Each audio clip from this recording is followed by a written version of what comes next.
Good morning everyone, myself Indrorin Mondol, Assistant Professor in Mechanical Engineering Department.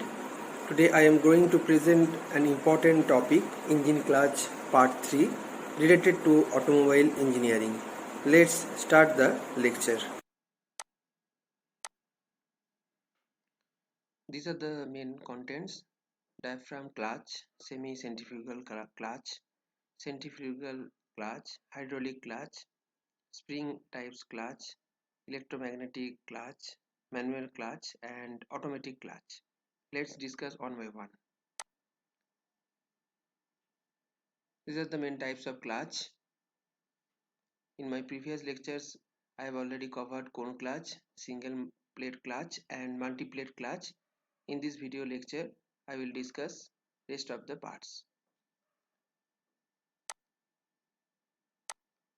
Diaphragm clutch. This is a schematic diagram of diaphragm clutch. This clutch is similar to the single plate clutch, except diaphragm spring is used instead of coil springs for exert pressure on the pressure plate. In the coil springs, one big problem occurs that these springs do not distribute the spring force uniformly. To eliminate this problem, diaphragm springs are used into clutches. This clutch is known as diaphragm clutch. What are the main advantages of this clutch? This type of clutch has now virtually superseded the earlier coil spring design in many countries in clutch sizes ranging up to 270 mm in diameter. Although in case of heavy vehicles, the coil spring type clutches are still being used because of the difficulty to provide sufficient clamping force by a single diaphragm spring. The diaphragm spring, however, offers certain distinct advantages. What are those advantages? It is a more compact means of storing energy. Thus, compact design results in smaller clutch housing. As the diaphragm spring is comparatively less affected by the centrifugal forces, it can withstand higher rotational speeds. On the other hand, coil springs have tendency to distort in the transverse direction at higher speeds. In case of coil springs, load deflection curve is linear. Therefore, with the wear of the clutch facing, the springs have less deflection, due to which they would apply less force against the clutch plate. On the other hand, in case of diaphragm spring, the load deflection curve is not linear. Therefore, in this case, as the clutch facing wears, force on the plate gradually increases, which means that even in the worn out condition, the spring force is not less than its value in case of new clutch. The diaphragm acts as both clamping spring and release levers. Therefore, many extra parts like struts, eye bolts, levers, etc. are eliminated in the diaphragm spring, because of which the loss of efficiency due to friction wear of these parts also does not occur, which results in the elimination of squeaks and rattles. These are the main advantages of diaphragm clutch. Let's discuss semi-centrifugal clutch. Semi-centrifugal clutches used in high-powered engines and racing car engines, where clutch disengagements require appreciable and tiresome driver's effort. The power transmitted with partly by clutch springs and remaining by the centrifugal action of an extra weight provided in the system. The clutch springs transmit power at low engine speed, and the centrifugal force transmit power at higher engine speed. This is a schematic diagram of semi-centrifugal clutch. This is clutch shaft, this is clutch plate, engine shaft, flywheel, weight which work on high speed. This is clutch shaft, and this is a clutch spring which work on slow speed. Besides clutch, pressure plate and spline shaft, it mainly consists of compression spring 3 numbers, weighted levers of 3 numbers, engine shaft, flywheel and clutch shaft. Working of semi-centrifugal clutch. When the engine at low speed, the spring keeps the clutch engaged to transmit power. The weighted levers do not have any pressure on the pressure plate. When engine at high speed, the weights fly off and levers exert pressure on the pressure plate, which keeps the clutch firmly engaged to transmit high torque.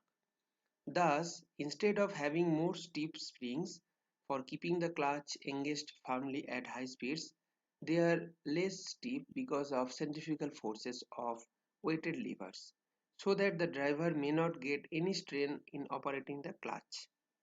When the engine speed decreases, the weights fall and the weighted levers do not exert any pressure on the pressure plate, and only spring pressure is exerted on the pressure plate to keep the clutch engaged. What are the main advantages of semi-centrifugal clutch? Clutch operation is very easy. Less steep clutch springs are used as they operate only at low engine speeds.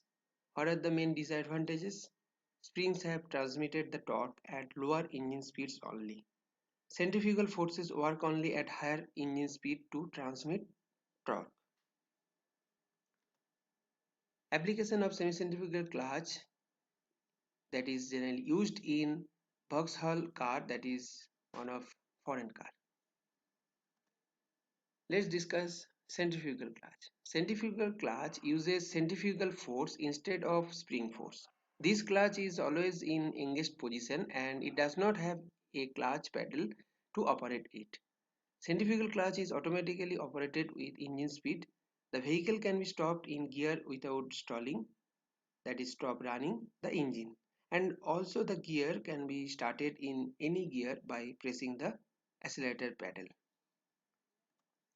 A centrifugal clutch works on centrifugal force, one side of clutch connected to the engine crankshaft and other side connected to the gearbox shaft, chain or belt. As engine RPM increases, weighted arms in the clutch swing outward and force the clutch to engage position. The most common centrifugal clutches have friction pads or shoes radially mounted that engage the inside of the rim of the housing. Working of centrifugal clutch. This is a schematic diagram of centrifugal clutch. This is say driving shaft. This is driven shaft. These are springs, shoes, friction lining, spider. Let's discuss the working of centrifugal clutch. On the center shaft, that is driving or input shaft, there are an assorted amount of extension springs which connect to a clutch shoe. When the center shaft, that is driving shaft, spins fast enough, the springs extend, causing the clutch shoes to engage the friction face.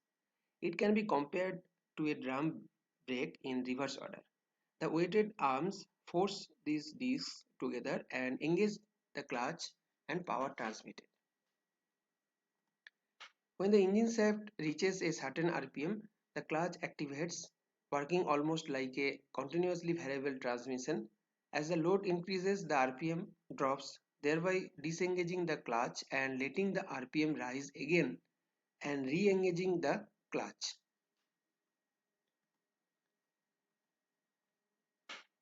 This one is clutch in disengage position and this one is clutch in engage position. What are the main advantages and disadvantages of centrifugal clutch? First, discuss what are the advantages. Centrifugal clutch has less maintenance. It is not expensive. It does not need clutch pedal because it's automatic. It helps to prevent the engine from stalling, that is stop running. What are the main disadvantages? Due to slipping and friction, there is a loss of power. It causes overheating problems. Its engagement and disengagements depend upon the speed of the driving shaft. Application of centrifugal clutch. The centrifugal clutch is mainly used in mopeds and go-karts. It is also used in mini bikes, chainsaw and lawn mowers, etc. It is used in boats and paramotors to keep the engine running during stalling, that is from stop running, and disengage loads during starting and idling. These are all about centrifugal clutch.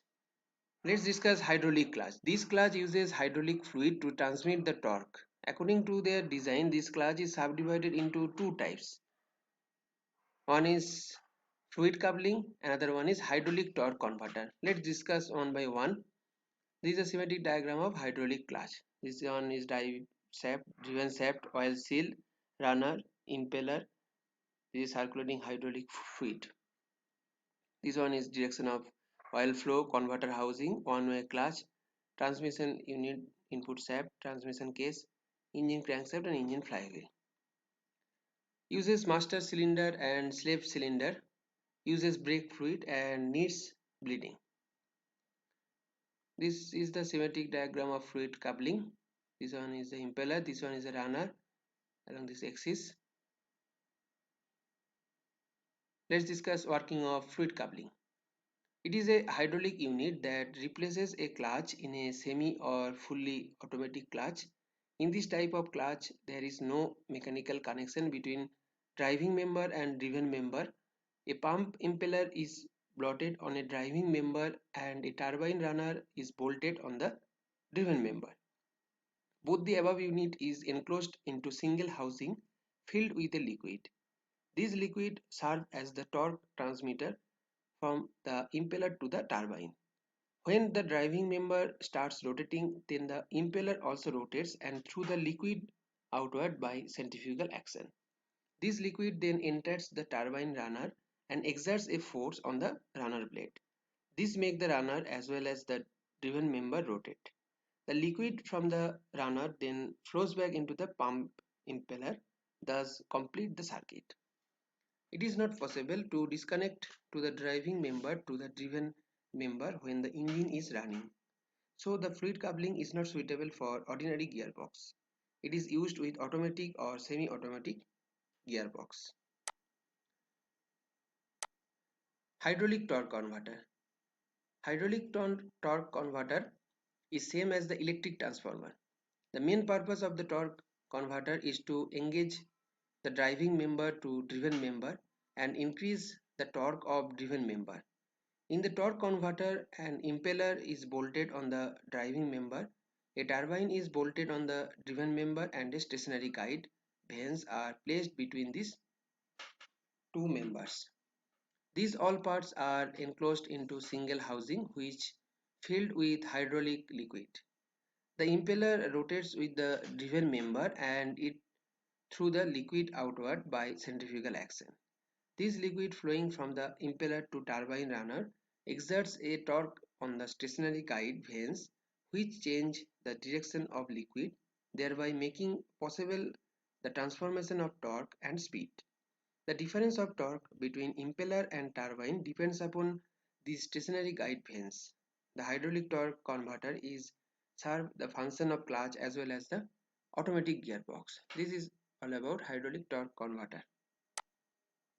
According to the method of engaging force, clutches are classified as spring types clutch, centrifugal clutch and electromagnetic clutch. Let's discuss one by one.